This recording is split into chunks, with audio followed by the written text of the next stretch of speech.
The reason why Marvel movies has been so successful, at least in the past phases, was because obviously not only a coherent universe plotline story, but most of those movies had the standout moment, whether from the first act to the post-credit scene. I remember being a kid watching the first Iron Man, seeing Tony Stark build his suit, and in the end we see Sam Jackson as Nick Fury talking about the Avengers. I didn't know what was going on at the time, but it was memorable. The performances from each of the Avengers cast members being great, the Avengers Assemble, Civil War, Ant-Man, Black Panther, Killmonger, Spider-Man, Guardians of the Galaxy, Thanos, and so on. It didn't matter if the movie was great or just okay. Every Marvel movie, at least from phase 1 to phase 3, had that moment where you'll get something out of it. Besides a few movies in phase 4 and 5, Marvel didn't have that spark. And if you are one of those, some movies in the past phases was run of the mill, the recent 2 phases is just the MCU going through the motions. Casting actors because of their name and not being an inspired choice, abandoning projects that make the universe incoherent, and leaning too much into nostalgia in the multiverse. So this week, Thunderbolts was released. A team full of troubled individuals, 3 from a movie people were disappointed in, a rare forgettable sequel from phase 3, a Disney Plus show, Bob and Bucky. Now, I didn't know what to think about this movie, and a few people that I heard talk about the Thunderbolts described it as Marvel's Suicide Squad. It's kind of funny because you would think it's Guardians of the Galaxy, but that's what Marvel nerds describe Thunderbolts.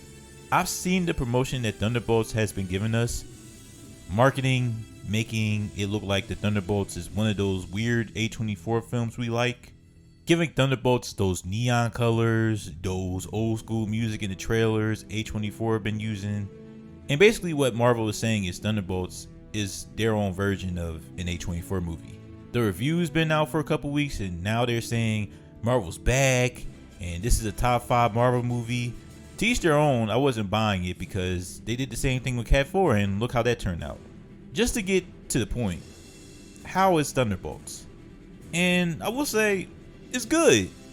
However, just to start out with my negatives, there wasn't a wow moment for me in this movie. When I mean wow moment, I mean a performance, action sequence, music, or just a scene in general that just make me go, okay, that was dope. I wish we got more of the team together, who we'll get to, but we got more of Yelena and Red Guardian than we did John Walker, Ghost, Bob, Bucky.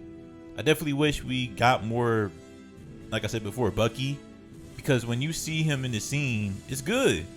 Some of the jokes were whatever and a little bit outdated, and Red Guardian sometimes overstays his welcome with the jokes. The main villain, Val Lentia, from the woman from Seinfeld, who Marvel has been building up since, I believe, Falcon and the Winter Soldier, was disappointing. People compare Valentina to Viola Davis and Amanda Waller, and they do have the same methods, but one is definitely more intimidating and a menace than the other. Also, this is the last negative, but it's not for me, but just an observation that I could see other people disappointed in the third act. The third act has a lot to do with talking it out, and if you have a problem with that, then issues might occur. Now we gonna get to the positives on Thunderbolts because there are so many to get to. First, the cast is really good. Hannah John Kamen as Ghost was an improvement from Ant-Man 2, and I'm glad she was more memorable here than her previous appearances.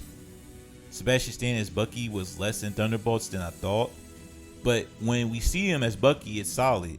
And the movie made me realize how developed Bucky Barnes was as a character since Captain America and the Winter Soldier in 2014. Now, I hate U.S. Agent. And not because what you think I'm thinking about U.S. Agent, because honestly, he's not, But John Walker is a dickhead. Wyatt Russell was great as John Walker in the show, and he still is. John Walker still got that stupid face, still a jerk, and he still cries when you call him Temu Captain America. Trying to get me to like U.S. Agent is like trying to convince me Justin Herbert is a top 5 quarterback in the NFL. It just is what it is. David Harper as Red Guardian, just like Black Widow gives levity to Thunderbolts. Red Guardian is still funny, but sometimes it's forced. But Harper gets the job done as this Peter Griffin, Homer Simpson superhero. Now, the highlight and the person who carried this film on her back was Florence Pugh as Yelena. Florence brought so much to the character to Yelena that I don't even think existed in the comics. Of course, we got introduced to Yelena in Black Widow and a little bit in Hawkeye, but Thunderbolts is Yelena's movie. Florence brought that leading woman, charisma, charm, action, emotion, heart, and everything you need for your leading character. Now, Florence's role as Yelena is not as, all-time performance as Midsummer, but she showcases why she's one of the top actresses in Hollywood. I thought the people that did the score for Everything Everywhere All at Once did a solid job here. 2 scores in particular when we see Bucky and the ending, which I will not spoil. The last positives I will give this movie is the performance and the character of Bob. Louis Tillman does a good job as Bob, and after seeing the movie, it was a good choice for him to get the role instead of Steven Yeun keeping it. Without saying too much, Bob in the movie overall represents mental health. When it comes to the topic of mental health, it could easily get messy, but I thought the filmmakers handled it very well. Also, Thunderbolts remind me of an episode of Justice League Unlimited, and if you know, you know.